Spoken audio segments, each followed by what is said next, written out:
Bonjour, bienvenue sur Histoire d'en dire plus. Aujourd'hui, on va parler d'un groupe de comiques, Les Inconnus. C'est parti, mon kiki.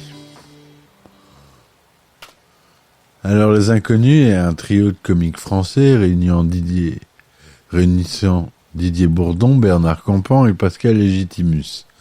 Ils étaient initialement 5 avec Smaïn et Seymour Bruxelles qui quittent le groupe un peu plus d'un an après sa création. Le trio devient très populaire dans les années 90 grâce à sa célèbre émission parodie La télé des inconnus, dont certains sketchs sont également mis en scène lors de spectacles. Ils se séparent au milieu des années 1990, au pic de leur célébrité à cause d'un différend juridique avec leurs ex-managers et producteurs Paul Lederman et Claude Martinez, mais se retrouvent au début des années 2000. Les Inconnus jouent également dans plusieurs longs métrages comme Les Trois Fers, sorti en 95, Le Paris, sorti en 97, ou encore Les Rois Mages, sorti en 2001. Les Inconnus sont les seuls artistes à avoir remporté les grandes récompenses françaises dans les 4 domaines artistiques différents. Le Molière pour le théâtre, le César pour le cinéma, le 7 d'or pour la télévision et la victoire de la musique. Et ouais, ils ont gagné tout ça. Le Molière, je crois que c'est Bernard Campan qui l'a eu. Le César, c'est lui aussi. Le 7 d'or pour la télévision, c'est les 3. Et la victoire de la musique, c'est Isabelle et les yeux bleus. Si je me trompe pas. La création, elle date du 23 juin 1984. L'ancien nom, c'était les 5. Et donc, dans les années 80, Didier Bourdon, Bernard Campan, Pascal Légitimus, Seymour Bruxelles et Smaïn, apprentis comédiens au début des années 80, se croisent fréquemment en fréquentant les mêmes cafés-théâtres ou les mêmes castings. Ils se retrouvent en 1982 dans l'émission Les Théâtres de Bouvard sur Antenne 2. Une émission de sketch très populaire où se retrouvent des humoristes débutants ou des inconnus. Ils sympathisent réellement à ce moment-là et les retrouvent de plus en plus souvent dans les mêmes sketchs. À l'arrêt de l'émission et ayant acquis une certaine notoriété de par le succès de leur émission, ils décident de poursuivre leur carrière ensemble. Le groupe est officiellement créé le 23 juin 1984. Ils se nomment les 5. Ils tournent leur premier film dans la foulée. Le téléphone sonne toujours 2 fois. Sorti en 1985. Une comédie parodie de film noir qui est un échec. Smaïn quitte ensuite le groupe, ne croyant pas à l'avenir de la bande et entame une carrière solo. Les 4 membres restants se renomment les 4 Car & Go. En 1995, ils éditent un 45 tours, Magic Tango Go. En 1986, ils en rencontrent Paul Lederman, découvreur de bien d'autres talents, Claude François, Mike Brandt, Michel Polnareff, Thierry Leluron, Coluche. Ils obtiennent un prix lors du festival Performance d'acteurs à Cannes. Didier Bourdon raconte que pour les besoins d'un petit spectacle, ils avaient fait imprimer des affiches avec comme mention les 5 et un bandeau d'accroche du genre découvert par Philippe Bouvard pour profiter de sa notoriété. Ces derniers n'avaient pas apprécié la démarche, considérant que le nom des 5 appartenait à son émission et qu'il n'avait pas le droit de l'exploiter. Le Quatuor devient alors les Inconnus, un nom qui porte la marque d'une ironie à l'égard de Bouvard. En 1987, ils débutent sur scène devant 46 spectateurs dans une salle de 1000 places. Un an plus tard, ils font salle comble, notamment grâce aux bouche à oreille. Et en 1987 et 88, le Quatuor anime une émission sur Europe 1, Les Inconnus de l'après-midi. Seymour Bruxelles les quitte peu après et devient bioénergéticien et ostéopathe. De mai à septembre 89, les Inconnus et leur spectacle Au secours, tout va mieux font salle comble chaque soir au théâtre du Palais Royal.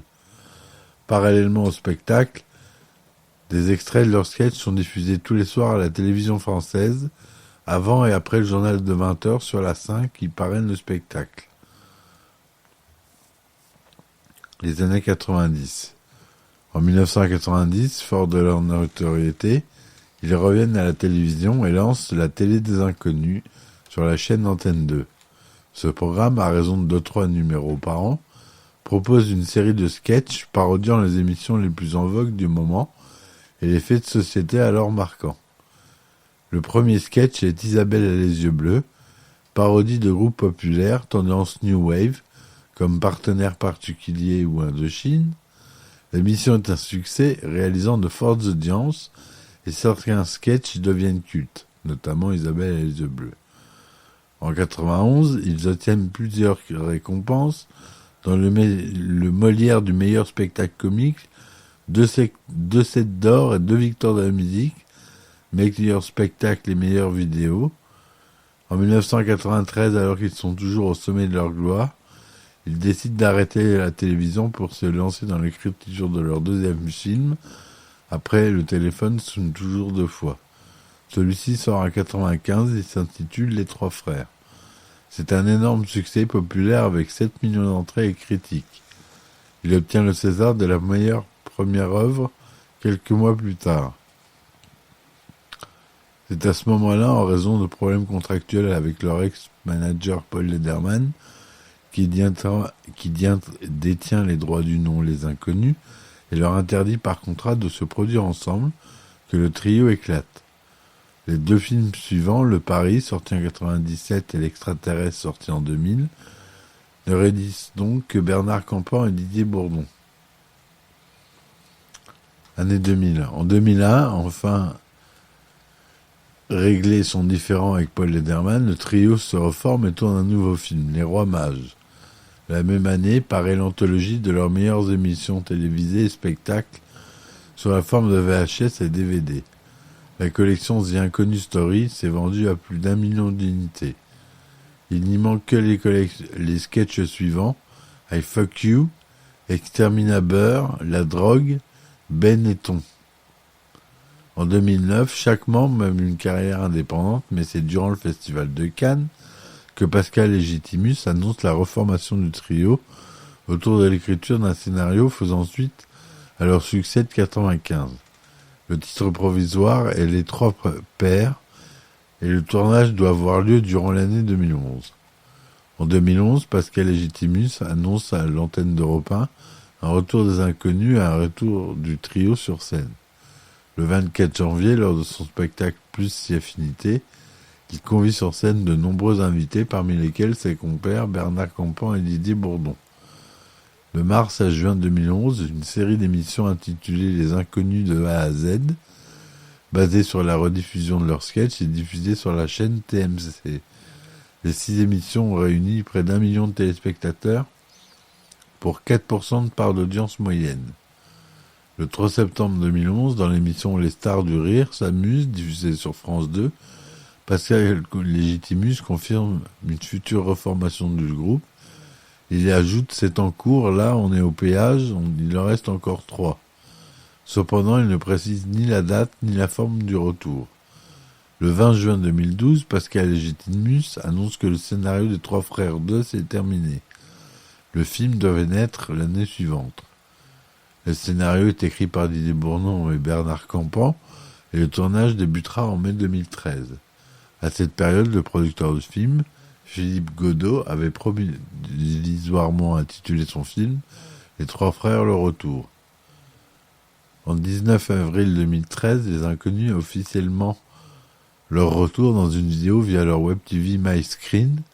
Ils y représentent un script en expliquant que le scénario des Trois Frères 2 est désormais terminé, y compris la version anglaise. Depuis ce retour, les Inconnus sont très actifs sur les réseaux sociaux et dévoilent aux internautes les premières images du film, des délires de tournage, teasers explosifs, mais aussi la possibilité de voir et de revoir tous leurs sketchs en streaming gratuit grâce au partenaire du film MyScreen. Le 23 décembre 2013, à l'occasion des fêtes de Noël, les inconnus sont les invités du sketch du Palmacho, intitulé Quand on cherche un cadeau de Noël. Le même mois, ils participent à une des vidéos de Norman Tavo. Le 28 décembre 2013, ils sont les invités d'honneur d'une émission diffusée sur France 2, intitulée Les Inconnus, c'est leur destin, présentée par Alexandra Sublet. De nombreux invités se succèdent, rejoignent les meilleurs sketchs des Inconnus à leur façon. Ils y dévoilent notamment la bande-annonce du film. Cette émission rassemble 5,8 millions de spectateurs, un record de fin d'année pour la chaîne. Le 20 janvier 2014, lors des prix Lumière, Pascal Légitimus annonce au site Non-Stop People que l'adaptation aux États-Unis des Trois Frères est à l'étude. Entre-temps, le trio revient dans le film Les Trois Frères le Retour, sorti le 12 février 2014.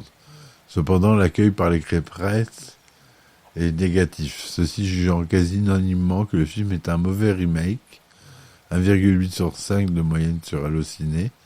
Les spectateurs et les internautes du site lui donnent une moyenne de 3 sur 5 pour 7000 notes.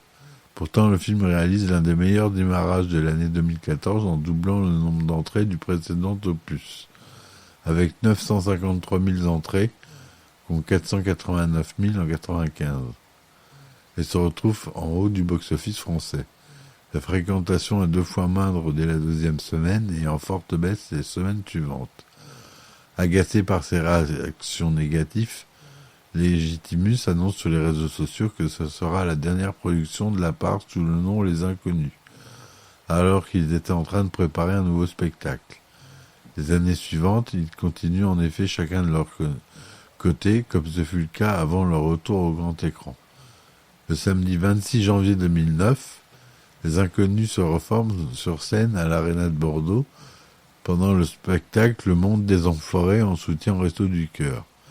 Ils y interprètent un medley de leurs chansons Raptou, Tonei Passy, Isabelle à les yeux bleus.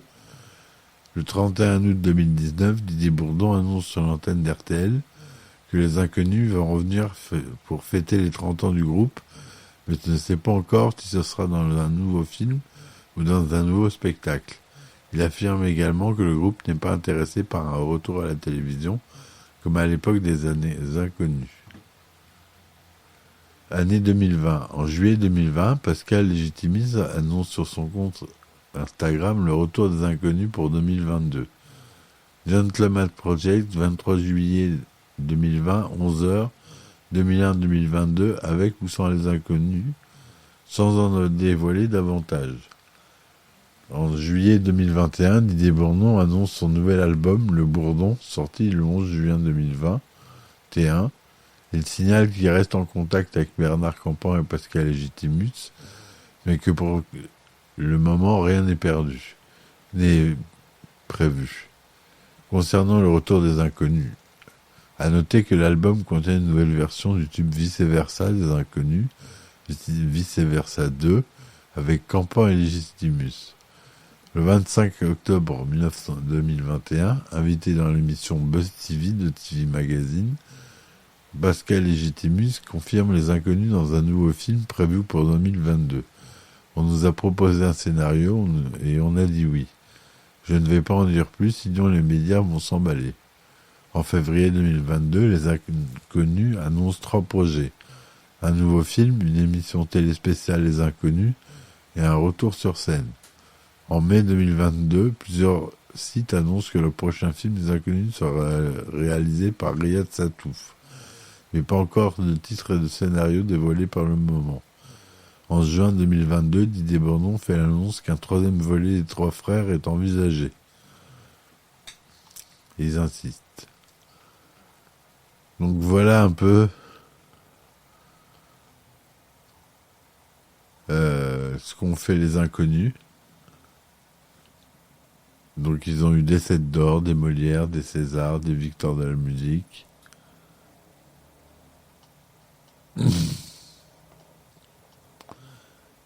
Ils ont édité des vidéographies au nombre de 1, 2, 3, 4, 5, 6, 7, 8. 8 vidéos en VHS et DVD.